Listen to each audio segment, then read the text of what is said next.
प्रथमेशा नमन गणेशा नमन गणेशा नमन गणेशा हे प्रथमेशा।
सोडून गेली त्याला आज 17 वर्ष झाली.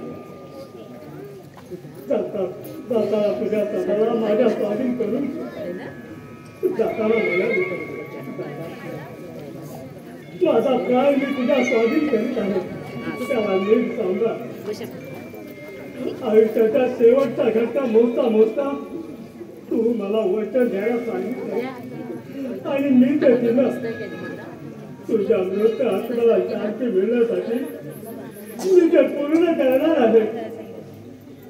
आज 16 वर्षापूर्वीची गोष्ट.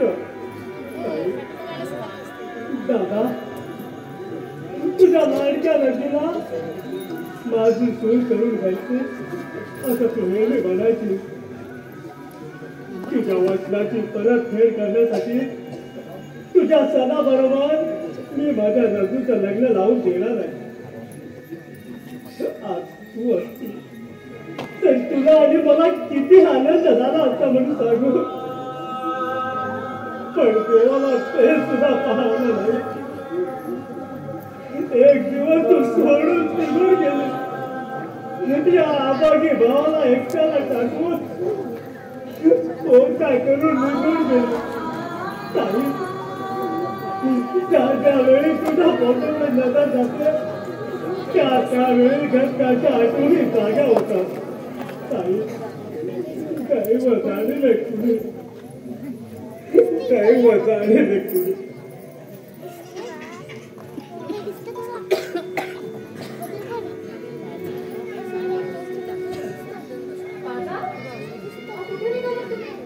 जरा बाहेर जाऊन येतो. गंमत म्हणून बाहेर कसली गंमत आहे? तीच माणसं, तोच गाव, त्यात काय गंमत पाहिजे? बाबा, तुम्ही आज असे खिन्न का? कुठला? काही नाही. आता तू बोलतेस, मी ऐकतोय. खोट, साफ खोट. मी तुम्हाला मगाशी हात मारली ना तेव्हाच ओळखले.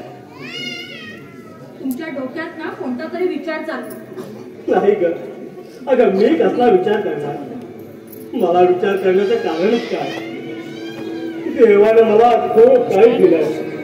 जमीन जुमला, पैसा अडका, सारे काही भरभरून दिलंय. पण या सर्वाला वारस मिळून जरी मला पुत्र नसला, अगं तरी तुझ्यासारखी कन्या दिले, मग कसला विचार करू? पण मला सारखे आठवते की माझी ताई, तिची आठवण झाली म्हणजे. बाबा, दैवाच्या पुढे कोणाला जाता येतं का? बघा, आपली लक्ष्मी आता आपल्याला नको म्हणून देवानं तिला नेली. खरंच बाबा, माणसांना आवडलेला मनुष्य आहे ना, तो देवाला सुद्धा हवा असतो आणि म्हणून देव त्याला घेऊन जातो. माझी ताई फार वेगळी होती. किती गोड बोलायची, प्रेमळ स्वभाव, जणू काही पावित्र्याची मूर्तीच. आता हे सगळं ठीक असलं तरी आपल्याला हे विचारायला नकोय का? अशानं ना तुमच्या प्रकृतीवर परिणाम होईल. अगं कसली प्रकृती आणि कसलं का? सारे काही संपलंय माझ्या बहिणी बरोबर. तुझी आई गेली त्याचं मला काहीच वाटलं नाही. पण बाबा, ते आता विसरायला नको का आपण? तुमची बहीण गेली म्हणून तुम्ही एवढं दुःख करताय. माझी तर आई गेली, मी किती दुःख करायला हवा? आणि बाबा, आपली मोठी अक्का आहे ना, ती सुद्धा तर तुमची बहीणच आहे ना? हो बाबा, रक्ताचं नातं आहे तुमचं. मोठी अक्का. ज्या माणसाला माणूस की नाही त्या माणसाला मी किंमत देत नाही. अगं श्रीमंतीचा गर्व झाला तुझ्या मोठ्या हक्काला आणि त्यामुळे माणूस की विसरले ती. बाबा, कशी असली तरी तुमची बहीण आहे ती. पण बाबा, एवढं काय हो झालं तुमच्या आणि आत्यामध्ये? अगं दुसरे काय होणार? अगं माधवसाठी तुला मागणी घालणार होती का? तू का दचकली? आणि म्हणलं तिचं आणि माझं भांडण झालं. आणि इतके दिवस ही गोष्ट तुम्ही माझ्यापासून लपवून ठेवली. अगं तुला सांगून तू तरी काय करणार होतीस? मग ते जाऊ दे, जे होईल ते बघितलं जाईल. तुम्ही बाहेर जाताय ना? हो. सजा नाही आला अजून? नाही, ते जातो, काही सांगून जात नाही. तुम्हाला तरी सांगितलंय का काही? तुला सांगितलंय ना. मला नाही कोणी सांगितलं. तुमची संमती मिळते, मग मला कोण विचारणार? बरं बरं. आता सदा आला की त्याला सांगतो बाबा बाहेर जाताना रजनीला सांगत जा म्हणून. तुम्ही सुद्धा बाबाला थट्टा करण्यात फार पटाईत आहात. पण बाबा, तुम्हाला खरंच माहिती नाही सदा कुठे गेलाय ते? अगं खरंच माहिती नाही. गेला असेल त्या प्रतापबरोबर भटकायला. तुमच्या लाडामुळे हे सगळं झालंय. मला अजिबात आवडत नाही आहे. बरं बरं, आता येईल तू स्वयंपाकात जा आणि स्वयंपाकाला आला. मी येतो लवकर जाऊन. हो.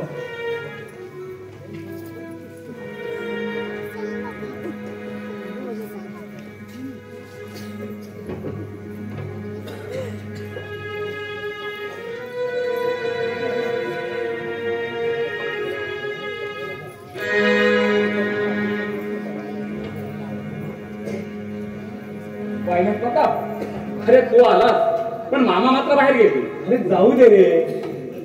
अरे पण रज्जुता असेल ना घरात. अच्छा, येतो मी. म्हणजे अरे तुला कुठं मिळतोय थोडा चान्स? तो माझ्यावर चुकायचा आणि तू बसशील हात चोळत माझ्या नावानं, म्हणून मीच जातो. अरे काय? अरे आता वेळेसाठी काय बोलतोय? या गोष्टी फार गुंतागुंतीच्या असतात.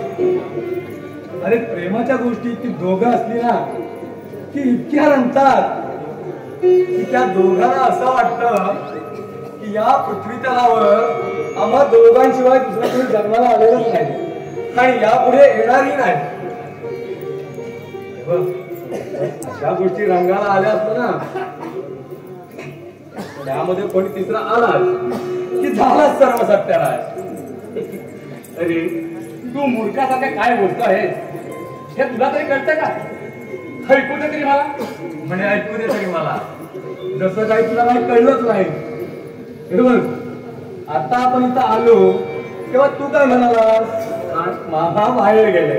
हो, अर्थात घरात फक्त तुझी रज्जू आहे. तर अशा वेळी तुम्हा दोघांना प्रेमाचं हितगुज करण्याची आले संधी ती माझ्यामुळे चुकायची. आणि तू अरे असं हसतोस काय? अरे हसणार नाही तर काय रडणार? प्रताप, काय छान डोकं चालतात. अरे रेच्या मैदानात धावणारा घोड्याच्याही घोडं. प्रताप, रजनीचा आणि माझा अगदी निश्चित प्रेम आहे. तुला काय वाटलं? तू आहेस म्हणून ती बोलणार नाही माझ्याबरोबर? बोलेल, पण प्रेमाच्या गोष्टी अरे सोडून दे थापा. अरे अरे थापा नाही, खरं सांगतोय मी. मला नाही बुवा हे खरं वाटत.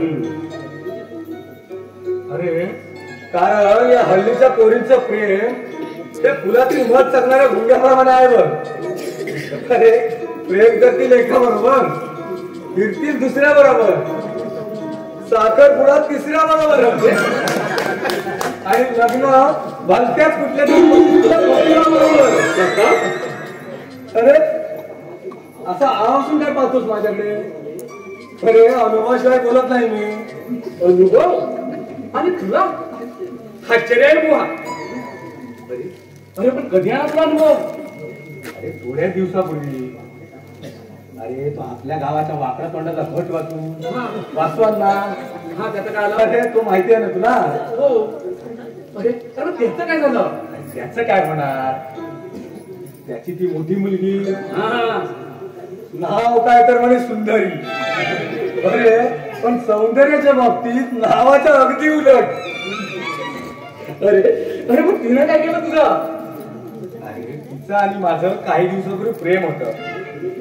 आम्ही पुढं ते इतकं वाढलं की आम्हा दोघांना एकमेकांपासून क्षणभर सुद्धा राहत नव्हतं. काय सांगतो? अरे अगदी तुझ्यासारखं निश्चित प्रेम होतं आमच्यावर. दादा, अरे असेच एके दिवशी आम्ही आंब्याच्या झाडाखाली बसलो होतो. कोकिळेचं मधुर गुंजन चालू होतं. पक्षीगण आनंदाने गाणी गात होते. आणि अशा या आनंदाच्या क्षणी आमच्या प्रेम सागराला तो महापूर आला होता. आम्ही दोघं भावी कल्पनेच्या स्वप्नात रंगून गेलो होतो. ती माझ्या खांद्यावर माड टाकून मला बिलगून बसली होती. आणि मी रोशनी चांद से होती है, सितारों से नहीं, प्यार भी एक से होता है, हजारों से नहीं, हे गाणं म्हणत होतो. आणि काय रे? अरे अरे आणि म्हणून थांबलास का? पुढे सांगायचं का नाही का? अरे तो वाचू अण्णा तुझं दत्त म्हणून. आणि आमच्या प्रेम सागराला आलेला तो महापूर एकदम ओसरला. आणि ती सागराला मिळालेली सरिता, तिचं ते प्रेम नाहीच झालं. सदा अरे तेव्हापासून ती सुंदरी बाजूने जरी गेली ना, अरे तरी पाहत सुद्धा नाही माझ्याकडे. हे बोल. अरे ती पाहत कशी आहे? पण तिच्याकडे आषाढभूतपणे तू मात्र पाहत असशील, होय की नाही? अरे मी काय तसा अगदी हा नाही. अरे हल्ली मी सुद्धा तिला पाहिलं ना की तोंड फिरवतो. अरे आधी ती काही शिवाय तिच्या बापाचं तोंड फिरलं ना, हवे कुणाला उद्यासाठी. हे बघ, जर का तुझं आणि तिचा विनत नसतं तर मात्र तिला आपली स्वामिनी बनवून येणार होता. आणि आता ती काळी दिसू लागली काय? अरे प्रेमात पडण्यापूर्वी तिच्या बापाचा जो वाकडा आहे हे माहिती होतं ना तुला? तरी मग पण तिच्या प्रेमाच्या वर्षामुळे माझ्या मनावरील आठवणी फार दूर निघाल्या बघ. आणि मी वेडा झालो. प्रतापराव, हो पुरे करा आपला प्रतापी पुराण. हे बघ, मी जर का त्या मुलीचं मन वळून तिच्या बापाची संमती घेतली तर होशील ना तू लग्नाला तयार? मुळीच नाही. का रे? अरे तुला काय वाटलं? अरे ज्यानं माझा अपमान केला त्या पाजी माणसाच्या मुलीवर मी लग्न करू? शेचे मुळीच शक्य नाही ते. अरे मला कुणीही आपली मुलगी देईल. हो हो हो हो, त्याबद्दल काय प्रश्नच नाही. कारण हे बघ, तुझ्यासारखे दिवटे धावई फार कमी मिळतात ना. हे बघ सदा, तुझं हे उत्साहाचं बोलणं कळतं बरं मला. अरे तू मला काय चिपळूणचा मामा समजतोस? तुला काय वाटलं मला काय कळत नाही? जल्ला तोंडा अरे मला पिळली वनवा सांगली असं समजतोस? अरे तुला कोण चिपळूणचा मामा म्हणे? हे बघ, अरे पुण्याचा भामटा तू. प्रताप, अरे हे बघ, अरे माझा मित्र ना तू. हे बघ, अरे आपण दोघं भाऊ आहोत. हे बघ, अरे असं काय करतो? हे बघ, अरे अरे प्रताप, हे बघ, तू मोठा आणि मी लहान. तू रागवलंच माझ्यावर. म्हणे रागवलास तू माझ्यावर. आणि रागवणार नाही तर काय करणार?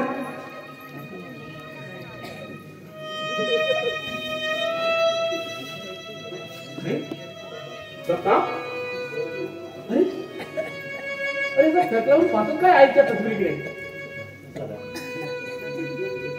अरे या तस्बिरीकडे पाहिलं की माझं हृदय कसं भरून येतं रे. खरंच तुझं लग्न होईपर्यंत तुझ्या आई हवी होती. होय, मला सुद्धा तसंच वाटतंय. परंतु दैवाच्या पुढे कोण नाही. माझ्या नशिबी ते चुकलं होतं म्हणून देवानं माझ्या आईला माझ्यापासून दूर दिलं. माय लेकरांची ताकद करून मला पोरका बनवलं. प्रताप, स्वामी तिन्ही जगाचा आई विना भिकारी, तसा मी भिकारी आहे. अरे आईच्या पाठीमागे मामाने मला आधार दिला, लहानाचा मोठा करून शिक्षण देऊन सुशिक्षित बनविलं आणि आता पोरगी देऊन जावई करून घेणार. होय की नाही? अरे बरं हे बघ सदा, अरे ते माझं पुस्तक देऊन टाक बरं. कुठलं रे? हा हा हा, हे आकाशाच्या वेळेत तेच ना. तेच तेच. हा मग आता आणतो. तू बैठ, मी आणतो.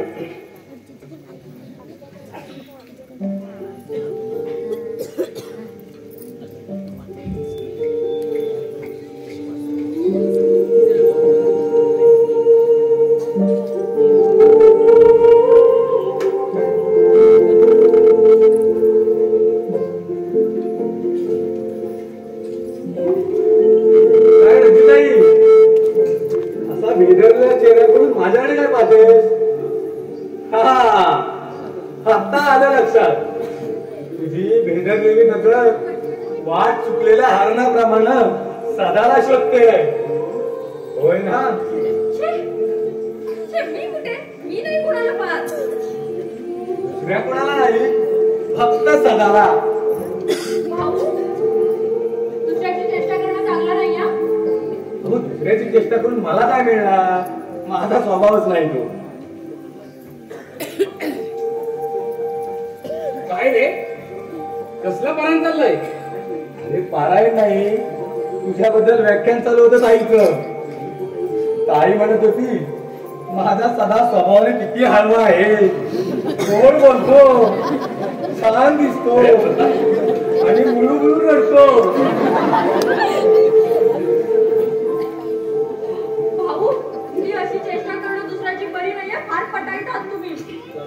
जातेच मी कशी. हो, चाललात कुठं? मीच जातो पाहिजे तर. प्रताप, अरे तुला चेष्टेच्या काही सुचत नाही काय रे? अरे चेष्टा करणं माणसाचा हक्क आहे आणि त्यातच खरे माणुसकीचे मर्म आहे. सदा, अरे ताई रागावली तुझ्यावर. अरे काहीतरी चुकलं असेल माझं. होय राजू, रागवलीस तू माझ्यावर? बोलू नकोस तू माझ्यावर. अगं पण काय अपराध झालाय माझा? अरे सकाळपासून बाहेर. अगं पण घरी तरी बसून काय करू? हॅलो, थोडं मी बोलू का?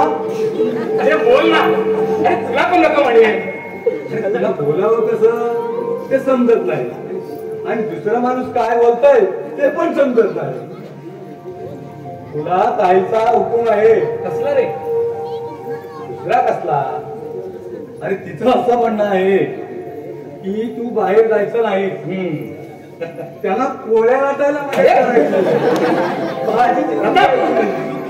भाऊ किती चेष्टा करा, चेष्टा करायला काही मर्यादा आहे की नाही?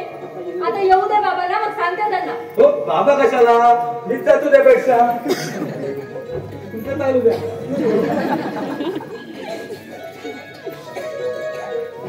अरे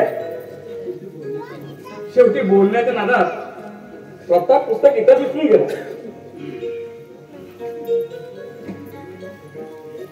बस झालं आता वाचन, पुरे झालं. काय म्हणाले की नुसतं वाचायला बसायचं, जेवायला चला. अगं पण मामा कुठे गेले? बाबा बाहेर गेले, त्यांना यायला उशीर होईल. जेवायला चला. अगं मामाला येऊन जेव्हा पण जेवायला चला, त्यांना उशीर होणार. बरं बुवा चला. काय बोलता? मी बुवा आहे वाटतं. अगं दिसतं पण कळत नाही. बस काय बघू.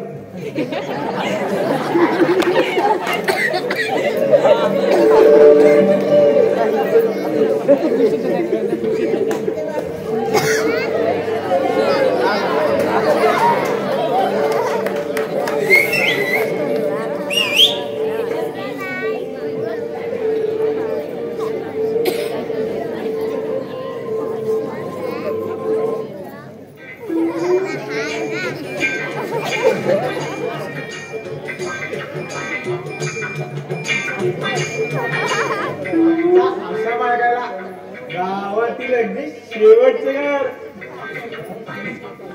रघुनाथराव. हो रघुनाथराव.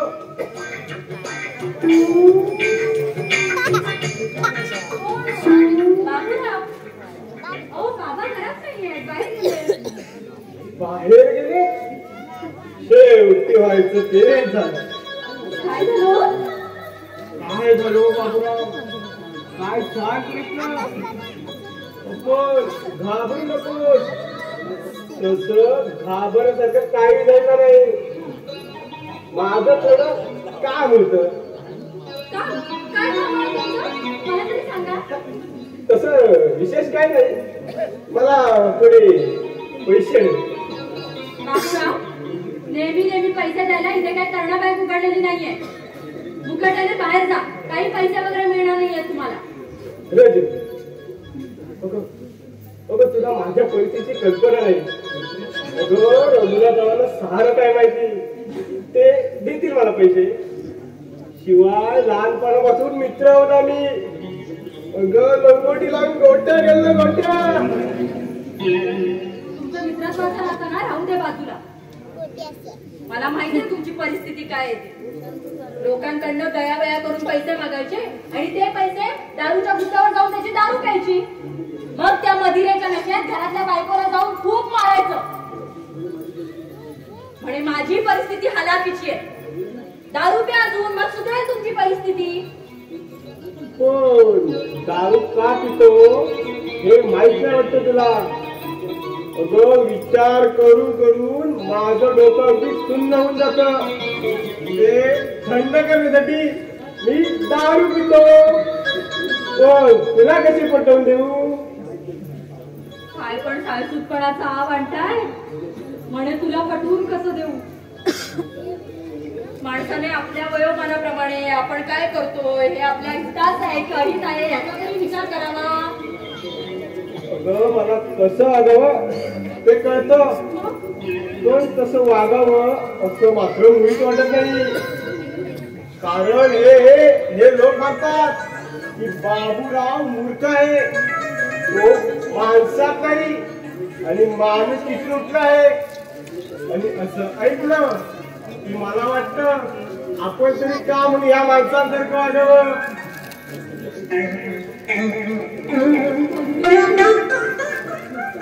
अगं हसतेस काय तू? बघा मी रडू.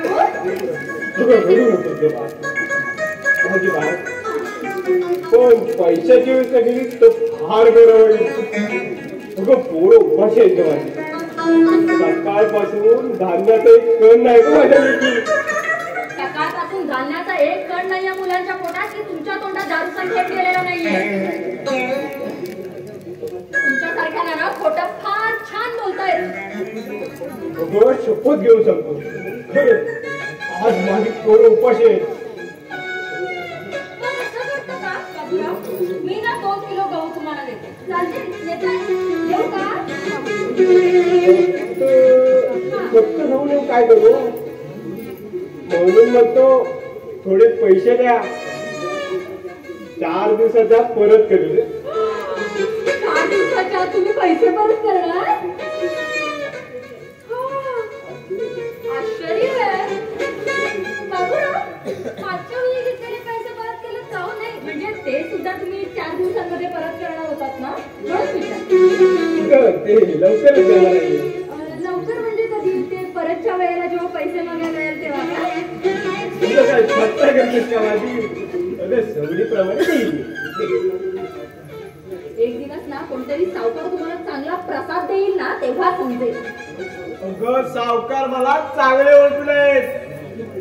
तू माझी लेख ना बाबा. पण तुमच्या परिस्थितीला आम्ही काय करणार हो? तुला माझी दया येत नाही का? मी ना बाबांना सुद्धा सांगणार आहे तुम्हाला 1 रुपया जराही पैसे द्यायचे नाहीत. कसले पैसे रे तू? दादा फार तिकीट परिस्थिती आलेली माझ्यावर. म्हणून माझी पोरं उपाशी आहेत म्हणून म्हणतो ते 200 रुपये दे. काही म्हणतो राजा. कमाल आहे बाबा माणसाच्या निर्लज्जपणाची. काही म्हणा निर्लज्ज म्हणा निर्बुद्ध म्हणा किंवा गाडव म्हणा ऐकून घेणं हे माझं काम आहे. कारण मी गरजू माणूस आपल्या पुढे उभा आहे. दादा काही करू माझी एवढी अडचण तुझं हा उपकार होते का माझ्यावर? पाहिजे तर पाया पडतो मी तुझ्या. बाबूराव तुम्ही किती थापा मारल्यात आणि वाट्याची सोंगड उभी केली तरी ती न करण्यात का मी काही मूर्ख नाही. हो अजूनपर्यंत किती लोकांचे पैसे परत केले तुम्ही? कुणी कर्जदार समोर आला तर डोळ्यासमोर छत्री नाहीतर हात वर करून निघून जाता. आता माझ्याजवळ पैसे नाही. चला निघा तुम्ही इथून. हो एकसारखे मला चालते म्हणता याला काही माणूस किंवा नाही का? हो काही दयामाया आहे की नाही तुम्हाला? हो तुमच्याकडे दया दाखवली तर दिवाळवाडी आमचं आणि आम्हाला भीक मागवली का तुमच्यासारखी? मला भिकारी बोला येऊ का? हो एवढं वाईट वाटतं ना मग तुम्ही येता का? लाज नाही वाटत तुम्हाला? लाज लज्जा भीक आणि मर्यादा या सर्वांचं कधी तेरावा केला. व पुढे बोला पैशाचं काय? तुमचा पुराण ऐकायचं नाही मला. जा बघू तुम्ही इथून. हो एकसारखे मला चालते हो म्हणून म्हणता. हो याला काय माणूस की म्हणायची का? पैशाची व्यवस्था करा पण तुम्ही. आता मात्र कमाल झाली तुझ्याकडे. राजू आज जाण 2 किलो गहू द्या ना. अरे तुम्हाला तेच म्हटलं होतं. मग पण त्यांना पैसे हवे. मग असं कर माझ्या खिशात 50 रुपये आहेत ते दे त्यांना. काय जाऊ दे का तिकीट कर? बाबूराव 50 रुपये आहेत पुरतील ना? 50 रुपयाने काय होणार?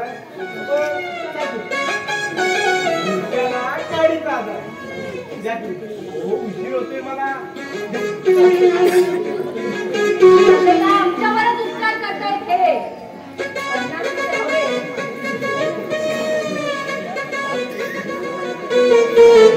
बाबूराव जर का या पैशाचं दारू प्यायला आणि मला कळलं तर हो तुमची वाट आणि माझं पाठ मग ते लागलं.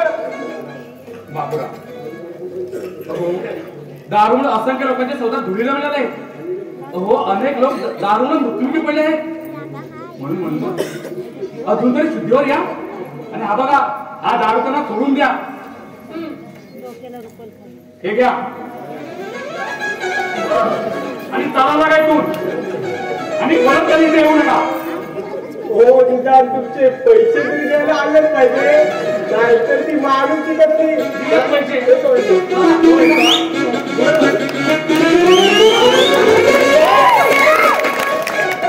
आता तुम्ही कुठे निघालात? कुठेही जात नाही तो झोप आले मला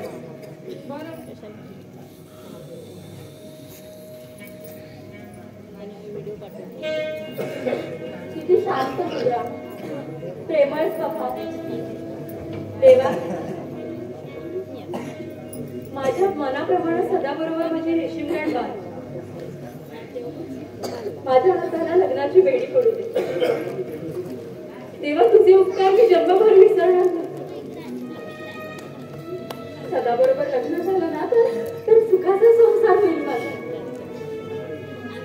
मग माझ्यासारखी भाग्यवती मीच.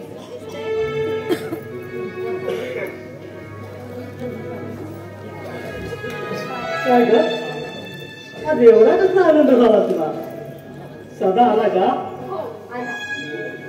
येऊन झोपून जाऊ दे. मला पेन्सिल करूया. चल तर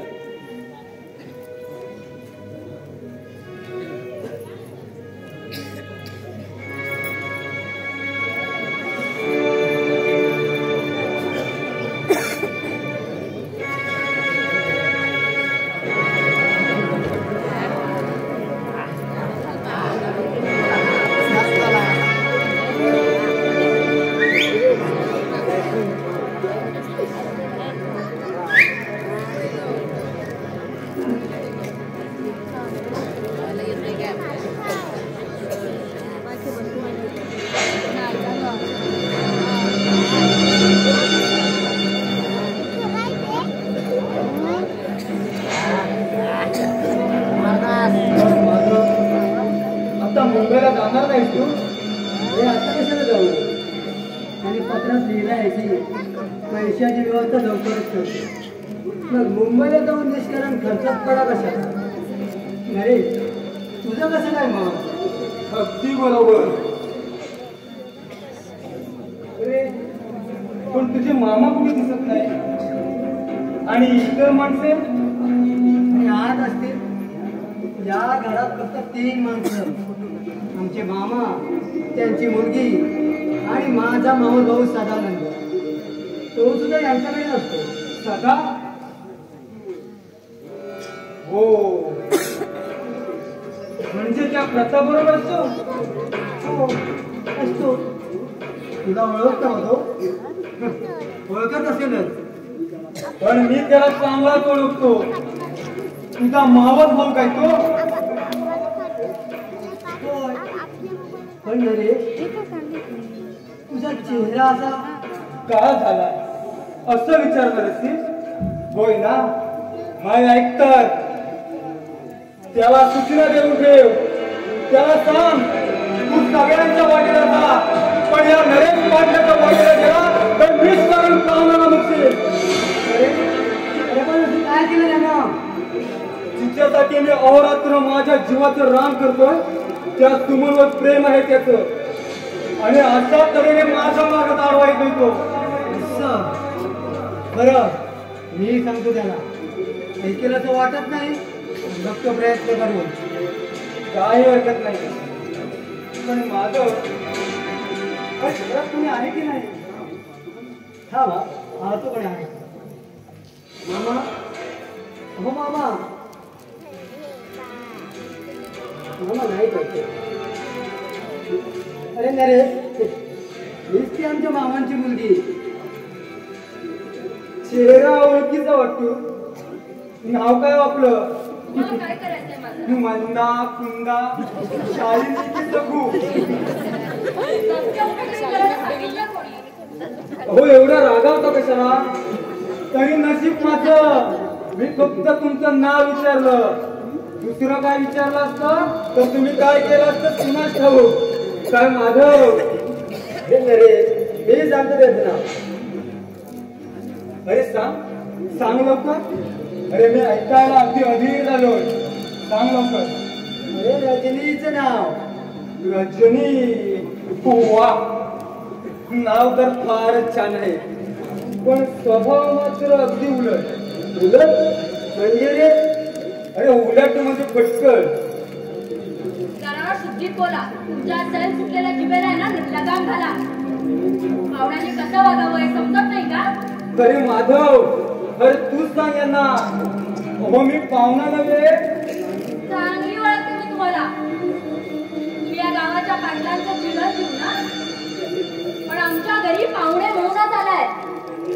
त्यामुळे पाहुण्यांच्या रीतिरिवाजाप्रमाणेच वागा. अशी माझी वागणूक बेताल मुळीच नाही, कारण माझा स्वभावच नाही तो. तुम्हाला खोटं वाटत असेल तर माधवला विचारा. मला कुणालाही काही विचारायची गरज नाही. रजनी, कुणाला काय बोलते ते कळतंय का तुला? नरेश माझा मित्र आहे. तुला पण वाटला तो प्रताप की सदा? त्यांच्यामध्ये आणि ह्याच्यामध्ये ना फार फरक आहे.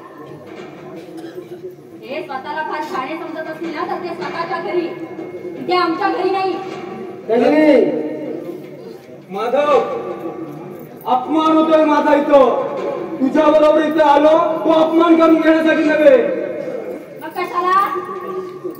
त्यांच्या मुलींची चौकशी करायला ना? तसं मुळीच नाही. माधवनं चल म्हटलं म्हणून आलो. रजनी, तुला एवढं चांगलं बोलता येते ना, त्याची कल्पना नव्हती मला. मी जे काही बोलतेय ना ते शुद्धीतच बोलतेय. तुमच्यासारखी शुद्ध हरपलेली नाहीये माझी. असं म्हणजे आम्हीच मूर्ख म्हणायचे? माधव, आता तूच काय ती कल्पना कर. तुझ्याबरोबर इथे आलो तो मूर्ख म्हणून नव्हे. मूर्ख म्हणायला मला काय जरूर लागली हो? मला एवढंच म्हणायचं की प्रत्येकाने आपली मर्यादा सांभाळून वागावं, पायरी ओळखून वागावं. रजनीबाई, तुमची ही भाषा न ओळखणे का मूर्ख नाही म्हटलं पाटलाची औलाद आहे हे लक्षात ठेवा. चांगलं लक्षात आहे माझ्या. तुम्ही मोठे असाल ते तुमच्या घरी. रजनी, कशाला ओरडतोस तू?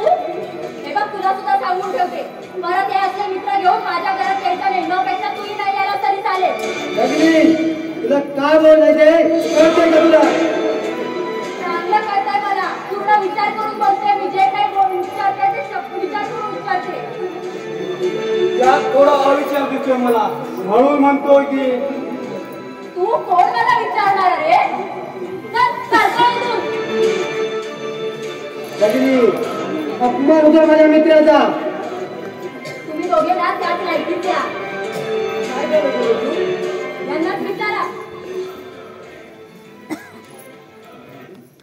माधव, अरे रजनी रागावली का तुमच्यावर? काय झालं असं? होणार काय? तुमच्या मुलीला बराच गर्व झालेला दिसतोय. एखाद्या वैऱ्यासारखी वागते ती माझ्या बरोबर. तुझं म्हणणं मला पटत नाही. अहो, शत्रू समजते ती माधवला. आताच तिच्या बोलण्यावरून ताबडतोब ओळखलं मी. झालं? आता तरी पटलं तुम्हाला? माझं खोटं वाटत असेल ना तर हा पहा ताजा पुरावा. बरं, माझा अपमान केला त्याबद्दल मला काहीच वाटलं नाही, पण मी इथं हजर असताना प्रत्यक्ष माझ्या समोर माझ्या मित्राचा अपमान. अरे तुमचा अपमान करायला तिला काय वेळ लागणार का?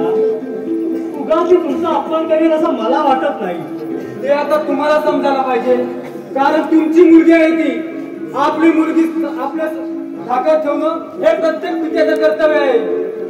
नरेश, एवढा तत्वाने कळवडे हटकलंय माझ्याजवळ, समजलं ना? म्हणूनच तुमच्या मुलीला समाजात कसा वागावं हे शिकवा. अरे हे शिकवण्याची गरज नाही. माझी पूर्ण खात्री आहे, माझी रजू सुशिक्षित आहे. तिला कसं वागावं हे चांगलं कळतं. पण तिच्याबद्दल तसा अनुभव आला नाही म्हणून म्हणता तुम्ही. नरेश, तुला जे बोलायचं आहे ना ते स्पष्ट बोल. उगाच माझा वडवण्याचा प्रयत्न करू नको. तो बोलतोय ते खरं आहे मामा. काय खरं आहे? या नरेशला मी चांगला ओळखतो. अरे याच्या घराण्याचा लौकिकच असा आहे. अरे आगीत तेल ओतून ती कशी भडकते ती पाण्याने माणसं येईल. मामा, कुणासमोर काय बोलतोय आता मी विचार करून बोला. अरे कसला विचार करायचा? अरे तुझ्यासारख्या माणसावर विचार करणं म्हणजे मूर्ख माणसाचं ठरेल ते. अरे माणूस तुम्ही उठले ना तुम्ही. मामा, मामा, असं म्हणजे आम्ही माणूस तुम्ही उठलेले का? हे आत्ता कळलं तुम्हाला? ज्यावेळी जमिनीची भानगड मिटवण्यासाठी आमच्या घरावर फेऱ्या मारत होतात तेव्हा उकारलंच केलं तुझ्या बापाने. तुला हे कळ देखील मदत केली नाही. मग त्या तक्रार मिटवायला होता माझ्या बरोबर इतकाच. पण बाबा होते म्हणून ती भानगड मिटली. नाहीतर त्या जमीनदारानं तुम्हाला जमीन दिलीच नसती. उलट तुरुंगाची यात्रा करावी लागली. हे तू मला सुरू नको. अरे जमली बाबा तू तुरुंगात गेलो नसतो. पण तुझ्या बापाने या वेटीच्या प्रकार तू सोडवलं नसतं ना तर तुझा बाप मात्र मामा माधवचे मामा म्हणून आतापर्यंत शांत राहिलो. पण आता शक्य नाही ते. आता का अनुभव घाव बसला? अरे नाक दाबलं की तोंड आपोआप उघडतं आणि तोंड दाबलं की नाक कापलं जातं. मामा कुणाला बोलता तुम्ही? मला माहिती आहे मी कुणाला बोलतोय ते. गावातील पाटलाच्या मुलाला बोलतोय मी. याचा परिणाम वाईट होईल मामा. हे पक्का लक्षात ठेवा. पाटलाच्या पोटी जन्मला आहे माझा. माझ्यावर बोलताना नीट विचार करून बोला. गावात दिवस काढायचे असतील तर सरळ राहा. नाहीतर काय करशील तू? ते आताच सांगत नाही कारण क्रियेविना वाचन तर व्यर्थ आहे. परंतु एवढं लक्षात ठेवा जर तुम्हाला या नरेश पाटलाबरोबर धरायचं नसेल तर आव्हान घेऊन धरा आणि बघा आम्ही काय करतो ते. अरे राग आहे. या लोकांना बरेच पावसाळे बघितले. मामा अपवाद केला माझ्या मित्राला तुम्ही. पण याचा परिणाम चांगला होणार नाही. अरे परिणाम काय होईल ते होईल. पण माधव आता जे नरेश बोलत होता ते योग्यच होत नाही. तुमच्या दृष्टीने ते अयोग्य असेल पण माझ्या दृष्टीने ते योग्यच आहे. कारण नरेश सारखा मनुष्य एवढा सरळ शब्दाने गरम होणार नाही. तुम्ही त्याच्या वडिलांपर्यंत पोहोचलात म्हणून त्याने तुम्हाला तसं उत्तर दिलं. अरे तुला त्याचे म्हणणं पटणारच. कारण कसाही असला तरी तो तुझा मित्र आहे. पण माधव असे स्वार्थी मित्र चांगलं नाही. अरे संकटाच्या वेळी जो मदतीला धावतो तोच खरा मित्र. अरे पैशासाठी पैशासाठी नरेसारखा मित्र तरच तुझ्या जवळ येते. आणि हे मग लक्षात ठेव. पैशासाठी दोस्ती करायला नरेश काही दरिद्री नाही. त्याच्याबद्दल तुम्ही मला कितीही गैरसमज करण्याचा प्रयत्न केला ना तरी मला पटणार नाही ते. आणि जाता जाता आणखी एक सांगतो तुम्हाला. सदा प्रतापकडे का जातो हे माहिती आहे तुम्हाला? त्याच्या बहिणी करता त्या सुमन करता तिच्या बरोबर प्रेमाचे खेळ खेळायला. नीट लक्ष द्यावं त्याच्यावर. कारण तुमच्या अमृता भेटत आहे. सदा विषयाच्या चांगल्या कल्पनाचा जाऊन राज करतोय सदा. जातो मी.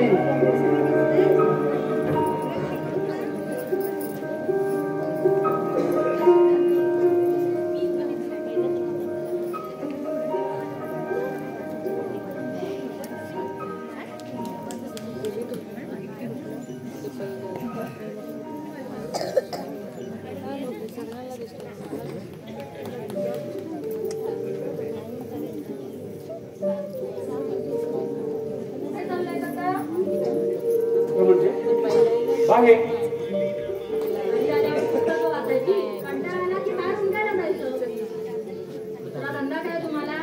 म्हणजे तू काय बोलते ते कळत नाही मला. हे बघ तुला जर काय बोलायचं असेल ना ते स्पष्ट बोल. अशी एकेरी भाषा बोलून मला संशयात जाळ्यात टाकू नको.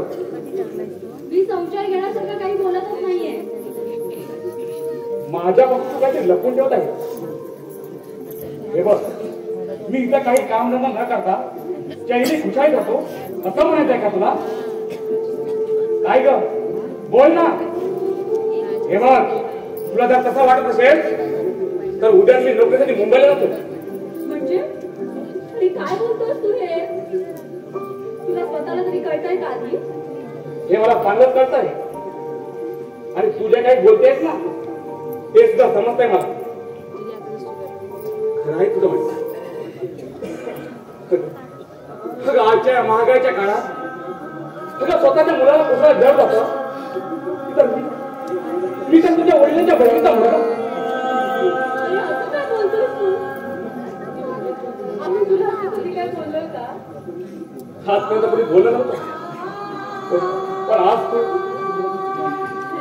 चुकलास तू. माझ्या बोलण्याचा अर्थ कळलाच नाही तुला. अरे मी थट्टेने बोलले तुला, पण तू मात्र त्याचा भलताच ग्रह करून घे. भलता करता करून घ्यायला आणि तुझ्याशी भांडायला मी काही मूर्ख नाही. सारं काही कळलंय मला. खरंच मी थट्टेने बोलले तुला, पण आता हे पण तू सांगून मला समजायला प्रयत्न करू नको. अगं हा विचार तू पूर्वीच करायला हवा होता. असं काय बोलले रे मी तुला? हा प्रश्न तू आपल्या मनाला विचार, मग कळेल तुला. लहानपणी मी आई वडिलांना बारकाच होतो आणि मामाने मातृमनाला पांघरून घालून मला वाढवलं, लहानाचा मोठा केला. त्यासाठी त्याला खूप त्रास सहन करावा लागला. त्याची कल्पना आहे मला. त्या मामाने मला कधी दुखावला नाही, पण तू आज मला दुखावत रंजू. खरं आहे, अगर कशी झाली तर तू त्यांची मुलगी आहे. हे घर तुमचं आहे, तुला बोलण्याचा अधिकार आहे. तू आता काय बोलतोय तू? अरे हे घर तुझं आहे, त्याच्यावर माझा काही हक्क नाही. पण तू असं कठोर बोलून माझ्या काळजाला घर करतोय. अरे मी खरंच थट्टा केली होती तुझी, तू मात्र उगाच पणावर घेतोय. मला ओळखलं नाहीस आता. पण तू आता जे बोललीस ते, अरे आता कोणाची शपथ घेऊ मी अगदी थट्टेने बोलले तुला. थट्टेने बोले देवाची शपथ. आता तरी हस ना थोडं. पण मला खरोखर मला वाटतं, मला वाटलं वगैरे नाही. तू बोल की तुझा माझ्यावरचा राग गेला म्हणून. हो बाई, खरंच राग गेला माझा. आता तरी झालं नव्हता माझा. माझं मनापासून प्रेम आहे रे तुझ्या.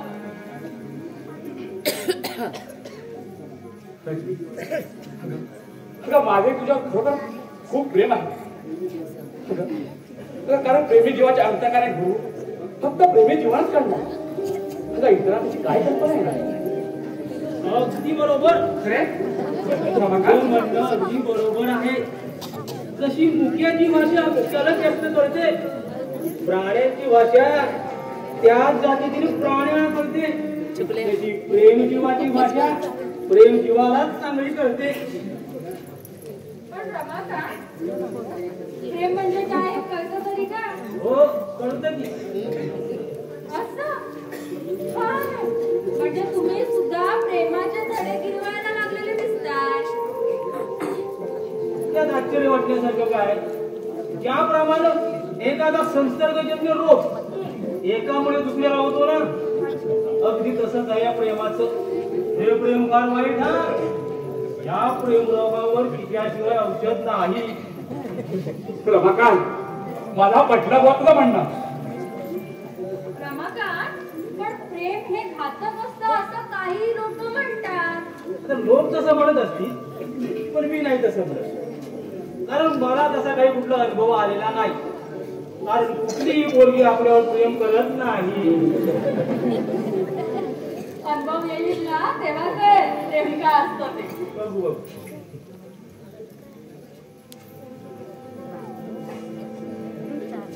सदा काय असा गप्पा का झाला? अरे कसं सांगू तुला? बैठ बैठ आणि मला सांग काय झालं? अरे फार मोठं संकट आले माझ्यावर.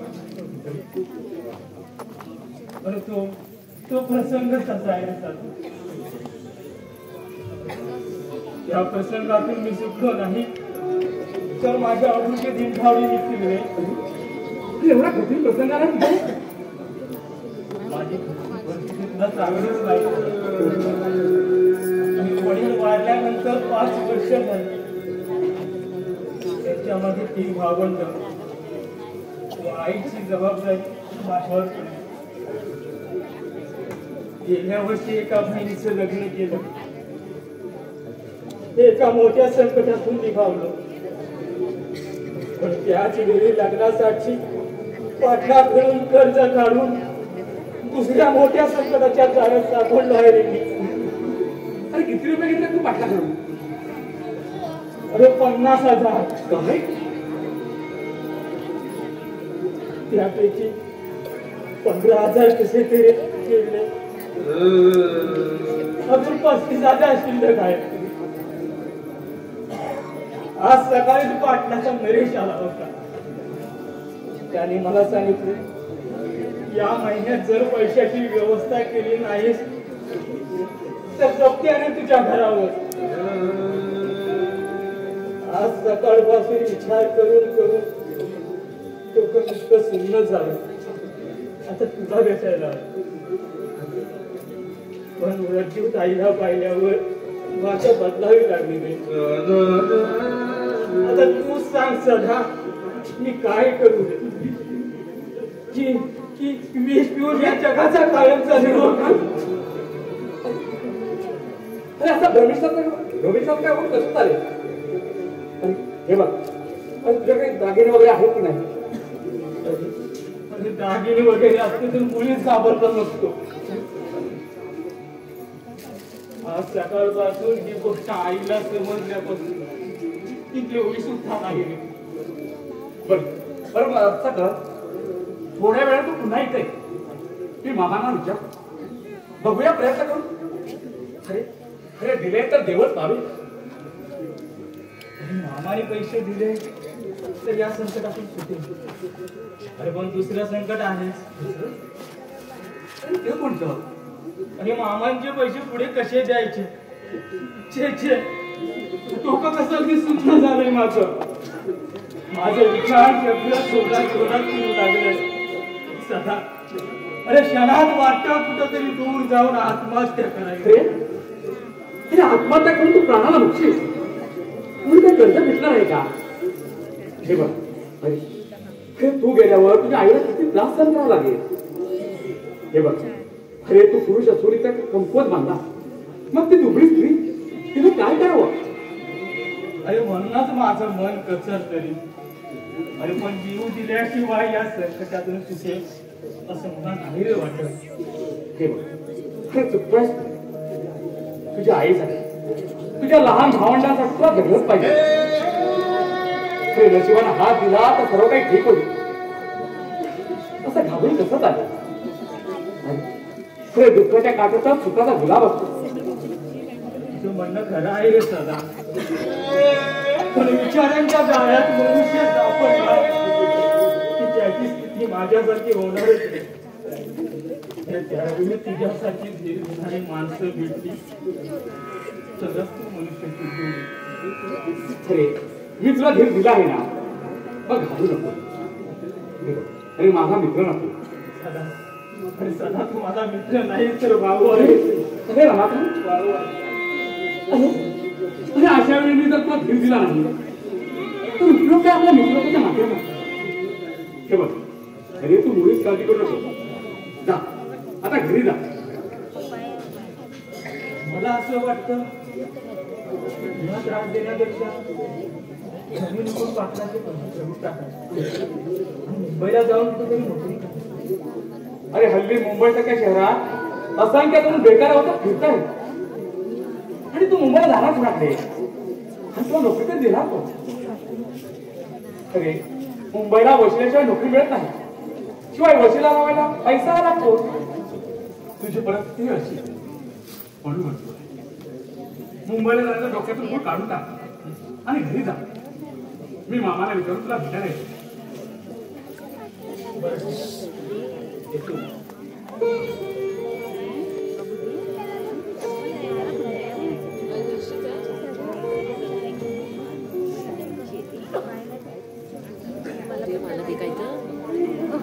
मला ते काय तर मामा, मामा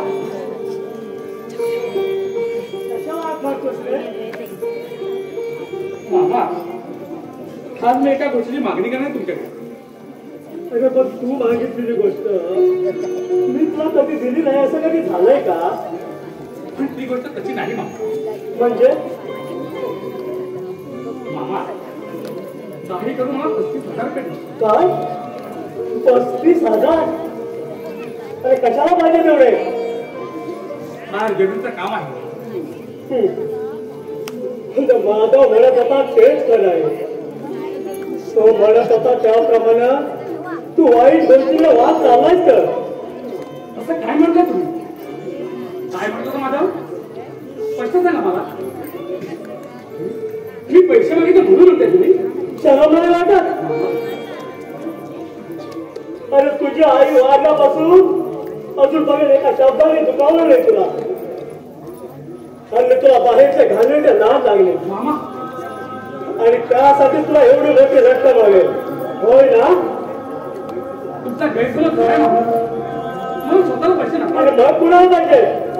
रमाकांत त्याच्यावर फार मोठं संकट येऊन ठेपलं आहे. बहिणीच्या लग्नासाठी त्यानं पाटलाकडून कर्जावर रक्कम घेतली होती. ती पात्रता मागतो आहे.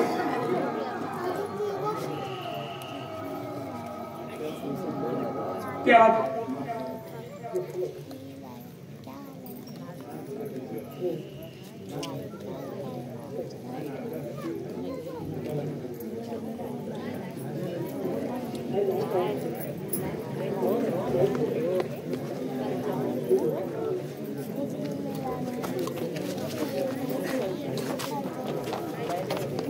बंद करू तर राहिलं. सॉरी अप्पा.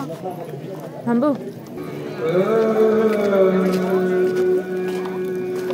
मामा हो मामा. कशाला हात मागतो? मामा आज मी एका गोष्टीची मागणी करणार तुमच्याकडे. तेव्हा तू मागितलेली गोष्ट अजूनपर्यंत तुला दिली नाही असं कधी झालंय का?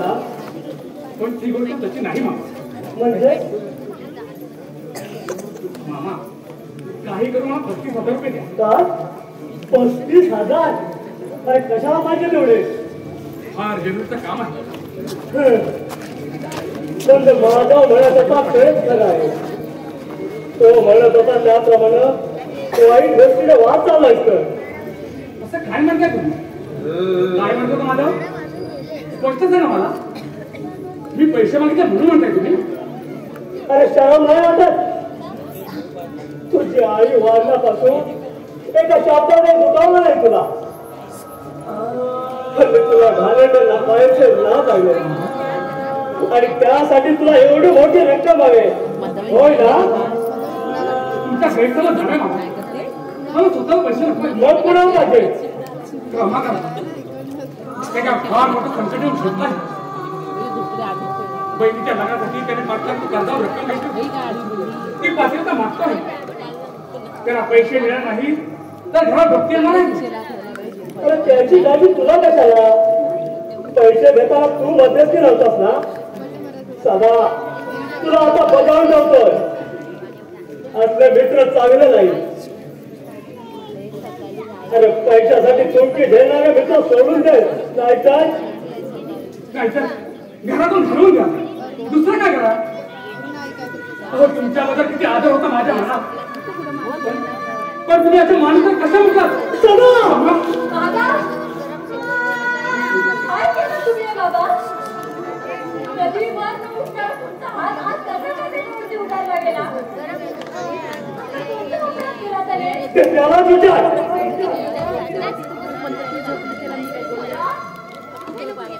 बाबा काय रागवलं? मी त्यांच्याकडे पैसे मागितले म्हणून. किती पैसे हवे? 35,000.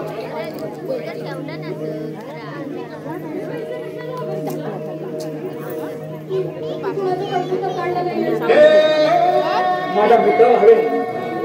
फार गरजेचं काम आहे त्याचं.